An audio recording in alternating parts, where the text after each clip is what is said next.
Bishop David, I want to give you the last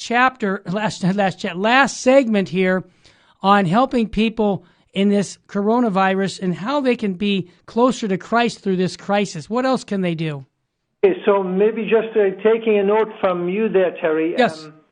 I think there's so many things we could say, but I would like to say that it would be very, very helpful to people to do the Station of the Cross, or even to read the account of the suffering of Jesus in the Gospels, or even just to get a crucifix and just to speak with love to Jesus in the crucifix.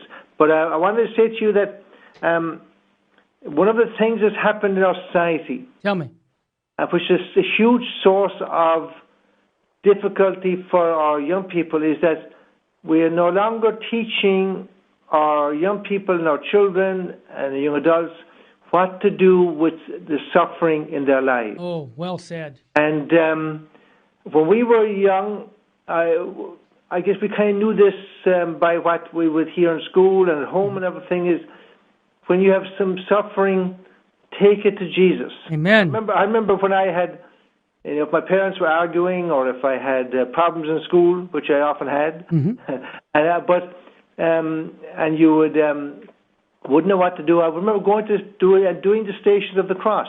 Wow.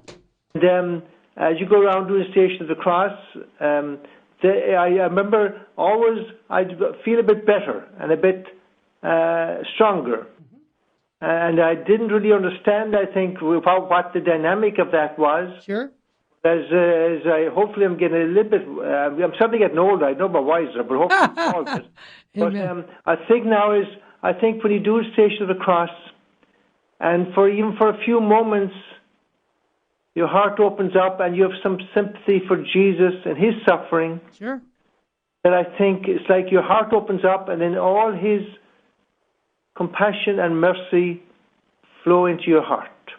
And also I think Jesus himself, if you gaze upon the cross, if you read the accounts of Jesus' suffering and contemplate them and think about them and have some sympathy for Jesus, I think what happens is this is where Jesus actually takes some of your suffering from you onto himself and gives you back some of his compassion and mercy. And you actually feel it. It's like, or it can be like a mystical experience. If you do the Station of the Cross with love, Jesus will take you some of your suffering onto himself.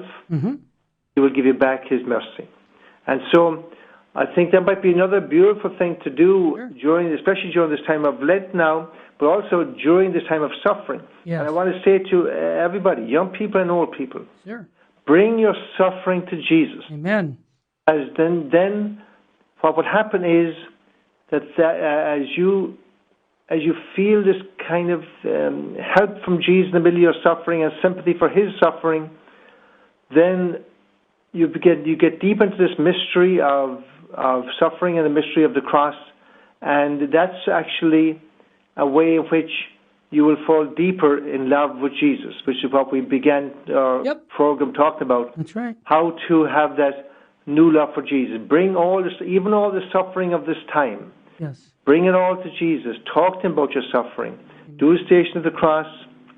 Like I say, read the Passion accounts, and this will be a beautiful spiritual practice in this time of suffering for all of us. Beautiful. Bishop David, we have about 7 minutes left.